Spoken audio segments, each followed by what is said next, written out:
Eu vou chamar agora para falar sobre... Vou ler o título, acho melhor.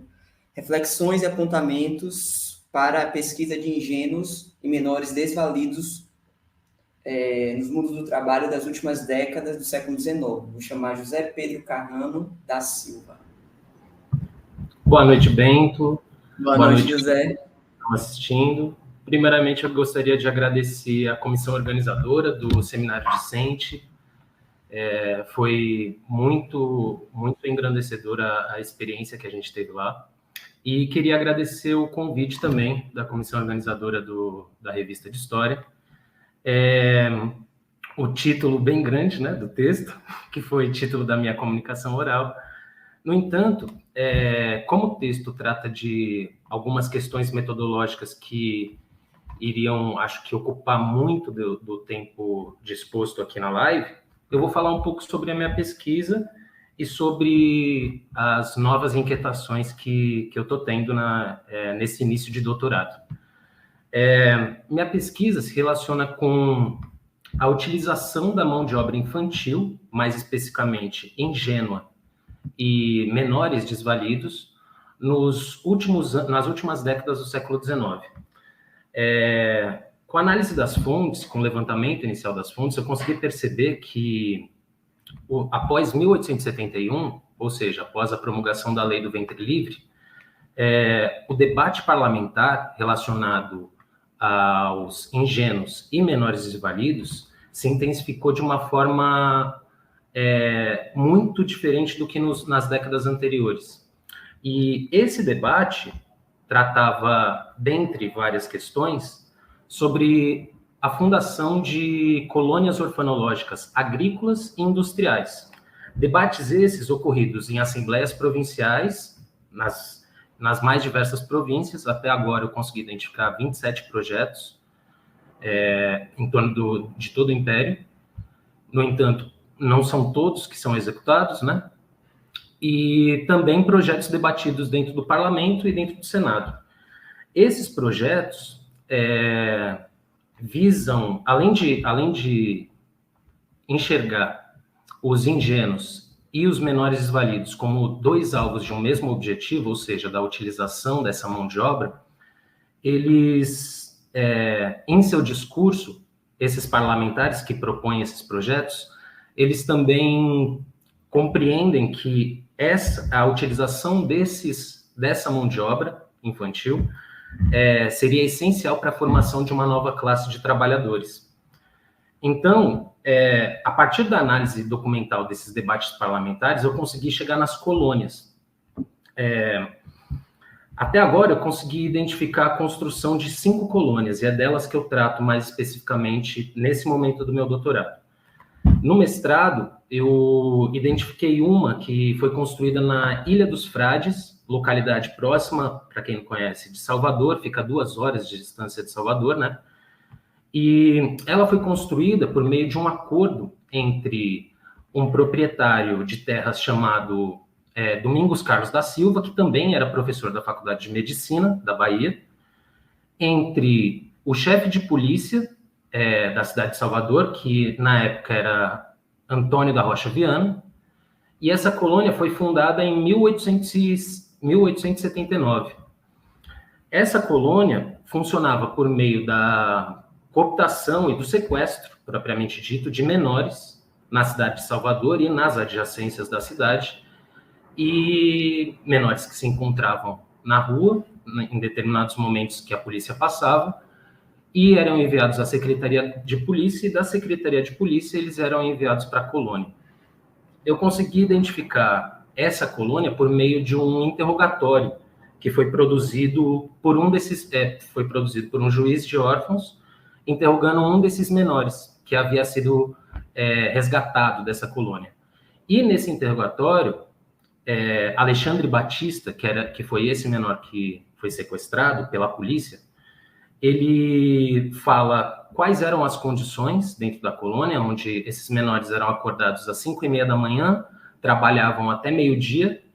Meio-dia eles tinham pausa de 30 minutos para comer uma ração porcionada de farinha seca e carne de sertão crua, e continuavam trabalhando até às 6h30 da tarde.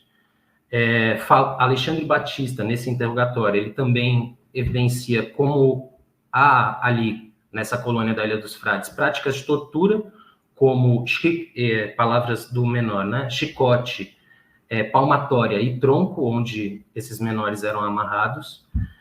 E além disso, havia também uma expropriação do nome desses menores. Ao chegarem na ilha dos Frades, os administradores da ilha, que foram identificados como feitores pelo Alexandre no interrogatório, eles mudavam o nome dessas crianças para dificultar o resgate, né, por meio de terceiros ou de conhecidos ou até mesmo de parentes.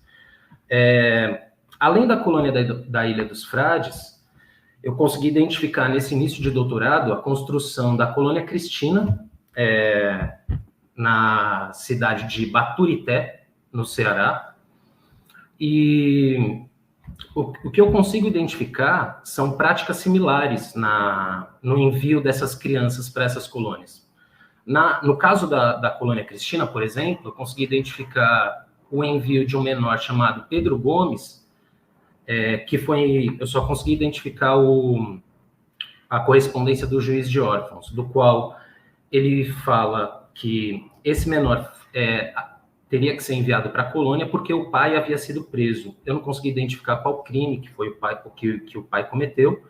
No entanto, ele é enviado para a colônia Cristina, onde lá ele começa a realizar trabalhos de corte de lenha, assim como outros menores que se encontram na colônia, corte de lenha e de madeira de lei para fornecimento para a estrada de ferro de Baturité, que tinha sido construída recentemente e pretendia prolongar a sua estrada de ferro.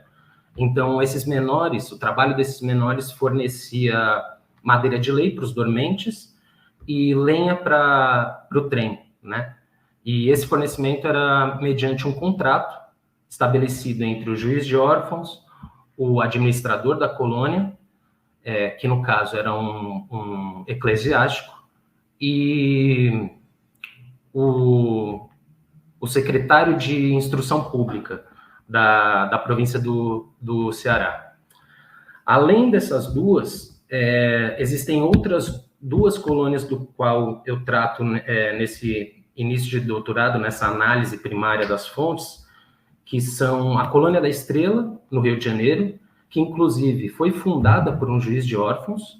Então, esse é um outro ponto muito importante da construção dessas colônias, porque muitas vezes os juízes de órfãos não só estão por trás da organização, do regulamento dessas colônias, mas são eles principalmente que estabelecem critérios relatados nesses ofícios, do qual eu analiso, de envio desses menores para as colônias.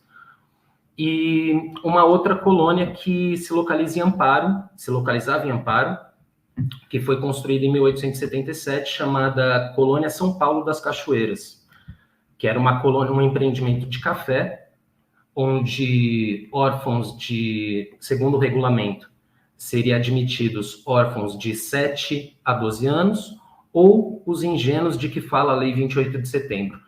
Então, essa colônia, assim como as outras do qual eu estou analisando, esse regulamento, essa parte que eu acabei de citar, é uma das evidências que eu trato da assimilação produzida pelos parlamentares, ou proprietários, ou até outras figuras proeminentes da sociedade civil, que produziam uma assimilação entre menores desvalidos e os ingênuos da lei do ventre livre, como dois potenciais no sentido de utilização dessa mão de obra.